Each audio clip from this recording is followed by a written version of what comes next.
शहर में शहरीजनों और विद्यार्थियों में जनजागृति केळवाय ते हेतुसर ट्राफिक सलामती सप्ताहનું आयोजन કરવામાં આવ્યું હતું।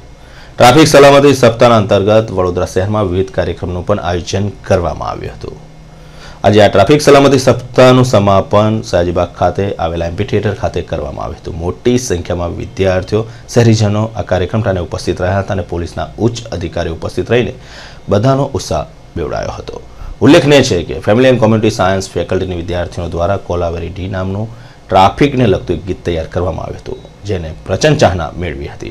आज प्रथम इनाम मेळवनार फेमिली एंड कम्युनिटी सायन्स विद्यार्थियों द्वारा नाटिका स्वरूपे फरी एक वखत ट्राफिक सप्ताहनी जागृति माटे कार्यक्रमનું आयोजन करवामां આવ્યું હતું। भारे उत्साहित थईने विद्यार्थीओ पोतानो कार्यक्रम रजू कर्यो हतो। पोलीस उच्च अधिकारीओ वडोदरा शहेरना कर्मशील पोलीस कमिश्नर तेने निहाळीने दंग रही गया हता।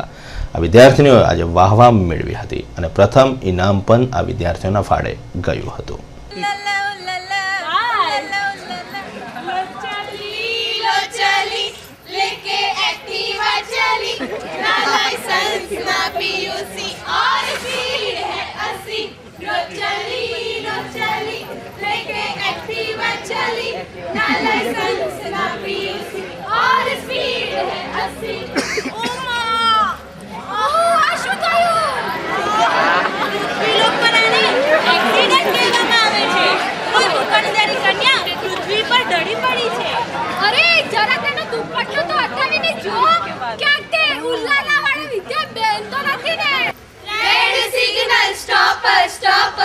Green signal go.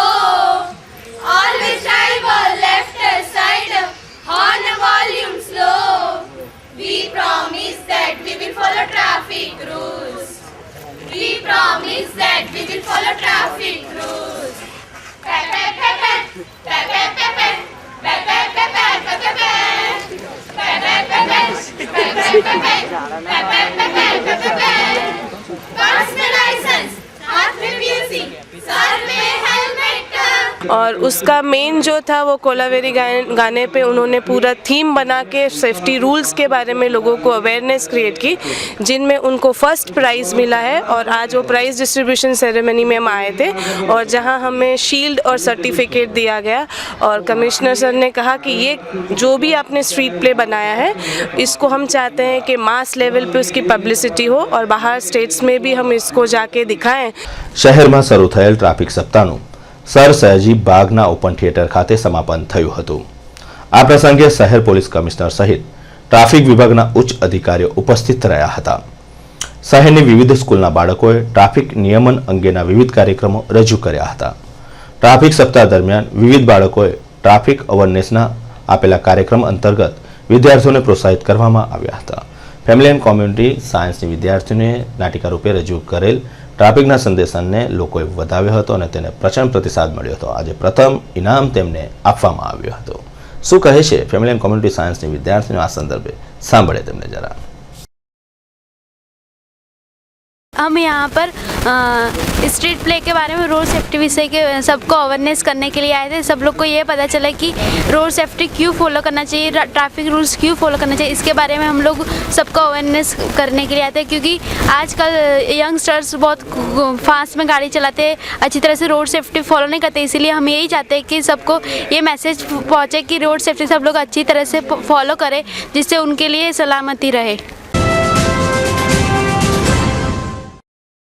भाषा सम्मेलन वसुधानो आज सर सयाजीराव नाट्यगृह खाते 2 दिवस माटे प्रारंभ थयो छे। मोटी संख्या में तज्ञो उपस्थित रह्या हता। अकोटा स्थित सर सयाजीराव ऑडिटोरियम खाते 2 दिवसीय भाषा सम्मेलन वसुधानो प्रारंभ थयो छे। आ सम्मेलन में उपस्थित गांधीवादी नारायणभाई देसाई, दिल्ली स्थित एज्युकेशन यूनिवर्सिटीना चांसेलर डॉक्टर के चक्रवर्ती, सांस्कृतिक कर्मशील डॉक्टर रमनिका गुप्ता, ब्राजीलना भाषाविद डेनी मूर, जर्मन कॉमनवेल्थ लिटरेचर एसोसिएशनना प्रमुख जेफ्री डेविस અને કેન્દ્ર સરકારના શિક્ષણ વિભાગના સચિવ ડોક્ટર વિભાપુરી દાસનું આગમન થયું હતું। આ પ્રસંગે ભાષાની જાણકારી માટે વિવિધ વેબસાઇટોનું લોન્ચિંગ થયું હતું, જેમાં વિવિધ ભાષાઓની જાણકારી આસાનીથી મળી રહેશે। ભાષાના ડાયરેક્ટર ગણેશ દેવી આ પણ પ્રસંગે હાજર રહ્યા હતા। केंद्र के माध्यम से जो ये अध्ययन हो रहा है प्रदेश की, देश की भाषाओं और बोलियों का, ये एक स्तुत्य कार्य है, क्योंकि इसके बारे में अभी तक कोई विधिवत कार्य नहीं हुआ है और ये पहला प्रयास है जो भाषा अकादमी बड़ौदा और हिमलोक मिलके कर रहे हैं। આર્ટ્સ ફેકલ્ટી ખાતે યુથ ફેસ્ટિવલનું આયોજન કરવામાં આવ્યું હતું. વિદ્યાર્થી અગ્રણી દ્વારા આયોજિત આ યુથ ફેસ્ટિવલમાં વિદ્યાર્થીઓ ભારે ઉત્સાહિત થઈને ભાગ લીધો હતો. આજે તેનું સમાપન ચંચી મહેતા ઓડિટોરિયમ ખાતે કરવામાં આવ્યું હતું. સમાપન ટાણે વિવિધ કાર્યક્રમનું આયોજન કરવામાં આવ્યું હતું, જેમાં વિદ્યાર્થીઓએ પોતાનું પરફોર્મન્સ રજૂ કર્યું હતું. આર્ટ્સ ફેકલ્ટી ખાતે હાલ યુથ ફેસ્ટિવલ ચાલી રહ્યો છે, જે અંતર્ગત ચંચી મહેતા હોલ ખાતે વિવિધ સાંસ્કૃતિક કાર્યક્રમો, કથક નૃત્ય, નૃત્ય નાટિકા, ગીતો, ડાન્સ સહિતની સ્પર્ધાઓનો ફાઇનલ કાર્યક્રમ રાખવામાં આવ્યો હતો.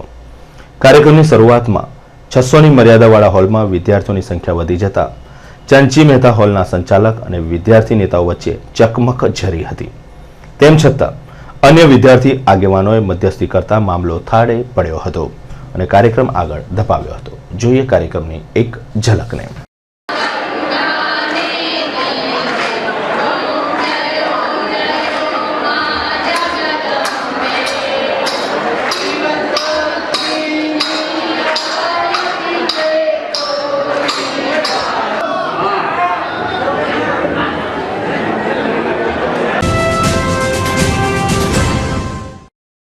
મોડી રાત્રે તુલસીવાડીની રામદેવપીર ચાલીની અંદર 31મી ડિસેમ્બરે થયેલા ઝઘડાનું સમાધાન કરવાના બહાને બોલાવીને ટોળાએ મારક હથિયાર વડે હુમલો કરતા સમગ્ર વિસ્તારમાં નાસભાગ મચી ગઈ હતી.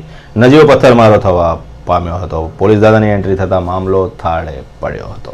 રામદેવપીરની ચાલીમાં રહેતા ફરીદ, વિરાસ તથા અન્ય લોકોને અગાઉ થયેલા ઝઘડાના સમાધાન માટે ગત મોડી રાત્રે બોલાવીને હાથીખાના ઇન્દિરાનગરમાં રહેતા સાજિદ હુસેન કાદર, અકબર હસન, ભરત, ઇમરાન, અમજદ સહિતના ટોળાએ મારક હથિયારો સાથે તેમની ઉપર જીવલેણ હુમલો કરીને હત્યાનો પ્રયત્ન કરતા સનસનાટી મચી ગઈ હતી. કાલ રાતે એવું હતું કે અમે ઊંઘી ગયા હતા, 1-1:30 વાગ્યો હતો.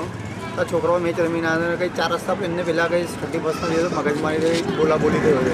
આ લોકો ધ્યાનમાં રાખી કાલ રાતે આ લોકો પ્લાનિંગ બધાએ બનાવી રાખ્યો હતો. કોણ હતું, બધા છોકરાઓ બધા બહારથી નહીં સીધા બોલાવીને રાખ્યા હતા. બનાવમાં જયદીપસિંહ ગોહિલ, રાજેશ માધવાન, જયેન્દ્ર દેસાઈ સહિત 4થી વધુને ઈજા પહોંચી હતી. બનાવના મુદ્દે કારેલીબાગ પોલીસે ફરિયાદ દાખલ કરીને વધુ તપાસ હાથ ધરી છે. જે રાતે 2:30 વાગ્યાનો ગારો હતો, જે બહારના અહીંયા પાણી ગેટના કે અહીંયા હાથીખાના પાછળના લોકોને મિલીને આપણા અંદરના છોકરાને માર્યા, ઘા પહોંચાડ્યા છે. ફાઇટના ફટકા અને ચાકુને હાલ્યા છે, પિસ્તોલ, બંદૂક માથા પર રાખીને ઘા માર્યા છે. છેલ્લા 8 દિવસથી ટ્રાફિક સલામતી સપ્તાહનું આયોજન કરવામાં આવ્યું હતું. આજે આ સલામતી સપ્તાહના સમાપન નિમિત્તે ટ્રાફિક શાખા દ્વારા એક વિશાળ રેલીનું આયોજન કરવામાં આવ્યું હતું. ટ્રાફિક શાખાના કર્મચારીઓ મોટી સંખ્યામાં રેલીમાં જોડાયા હતા. આ રેલી વડોદરા શહેરના વિવિધ રાજ્ય માર્ગો પર ફરી હતી અને આકર્ષણનું કેન્દ્ર બની હતી. આજે પણ ટ્રાફિક શાખાના કર્મચારીઓએ શહેરીજનોને ટ્રાફિક નિયમનનો ચુસ્તપણે અમલ કરવા માટે શિખામણ આપી હતી.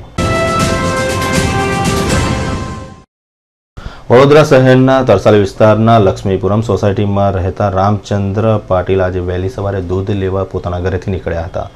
આ સમય દરમિયાન શહેરમાં બેફામ અને પૂરપાટ દોડતી વિટકોસ બસ દ્વારા તેમને અડફેટમાં લેવામાં આવ્યા હતા.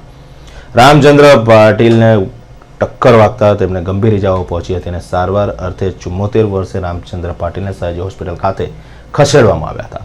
પ્રાથમિક સારવાર બાદ તેમનું મોત થવા પામ્યું હતું. રામચંદ્ર પાટીલની ઉંમર 74 વર્ષની છે અને તેમના મોતથી તેમના પરિવારજન અને વિસ્તારમાં શોકની લાગણી છવાઈ જવા પામી છે. ઉલ્લેખનીય છે કે વડોદરા શહેરની અંદર વહેલી સવારે વિટકોસ બસના ચાલકો બેફામ બસો દોડાવતા હોય છે.